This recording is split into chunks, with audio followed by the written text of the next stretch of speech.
So today I'm going to be sharing with you a step-by-step demo in case you are actually looking to make an application by yourself for the skilled worker visa.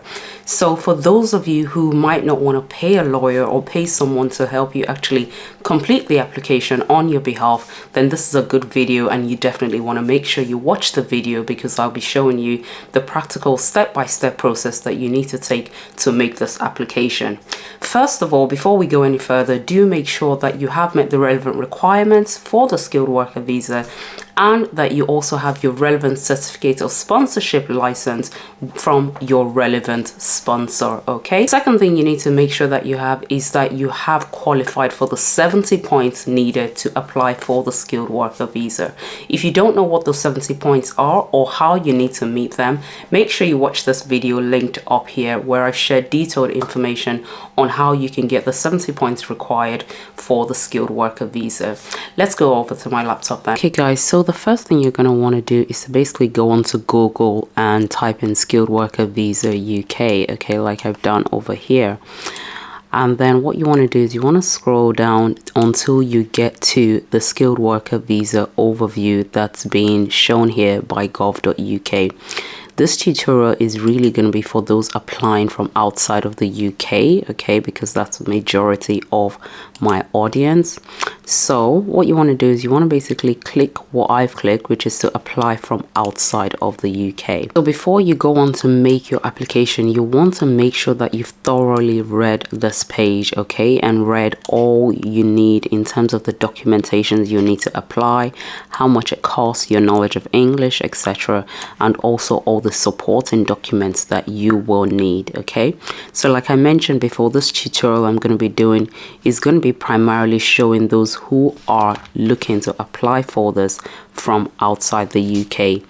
So what I want to quickly show you guys is basically if you're applying from outside the UK, you will need to have your biometrics taken. Okay, so what you can do is you can quickly check what centers you can do this at. Okay, so if you right click here and you open it in a new tab, this will take you to all the available visa application centers that are available in the country that you're applying from. Okay, so for the sake of this exercise, I'm gonna just pick a country, say Nigeria for instance. Okay, so I'm just gonna select Nigeria. Okay, so you can just go down through that list and then select Nigeria and then submit. And then basically if you go down this drop down, you can see that it's basically generated the full list of different cities in Nigeria where you can actually take your biometrics. So if you're based in Abuja, if you're based in Lagos, Ikeja, or if you're based in Lagos, Victoria Island. So you just need to check one, because at some point during your application you will then need to basically select which one it is you will be going to take your biometrics.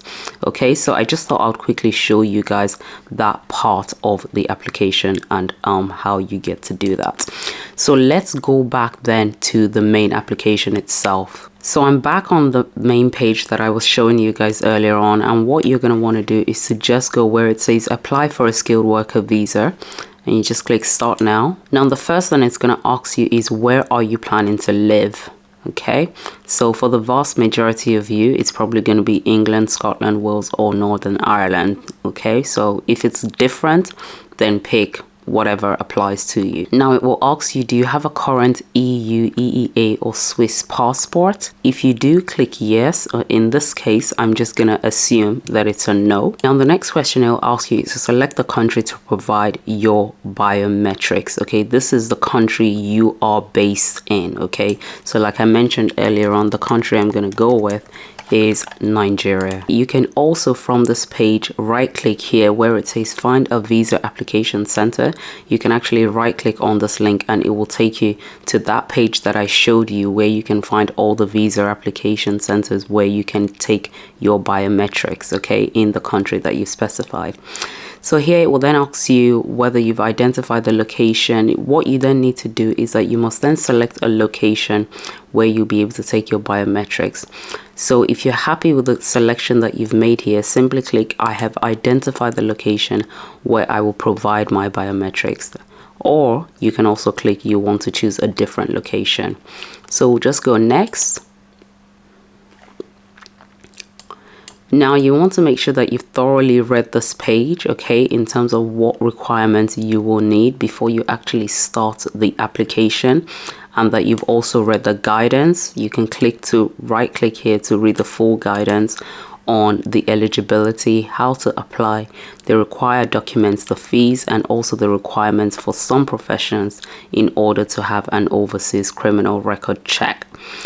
Okay, so what if you're happy with that and you've read that thoroughly, simply click on apply now. Now when you get to this page, you can see that there's 6 different steps you need to take in order to complete this application thoroughly. Okay, so you first start with obviously registering your email, then there's the application tab, the documents, the declaration, the payment tab, and also further actions. For the sake of this tutorial, I will be taking you manually through all the steps. So what I'm going to do now is I'm just going to enter an email address, okay, and then I'm going to enter a password to that email address that I'm interested in. Save and continue. It will then take me to a page where you'll be required to actually start the application. So the first question it will ask you is that, do you have your certificate of sponsorship reference number? If you say yes, it will ask you to provide the details. If you don't provide the details, you can't actually go on to the next step of the application. Okay, and for the sake of this exercise, I don't actually have a certificate of sponsorship reference number in hand, but essentially when you get to the step, all you have to do is basically click yes and then put your details here in the box where it asks you for your certificate of sponsorship reference number. You will then be asked to save and go on to the next page where you will then need to put through what your documents are. So whatever documents you need to upload, you'll be required to upload it on the next tab, make a declaration, pay, and then take any further actions after that.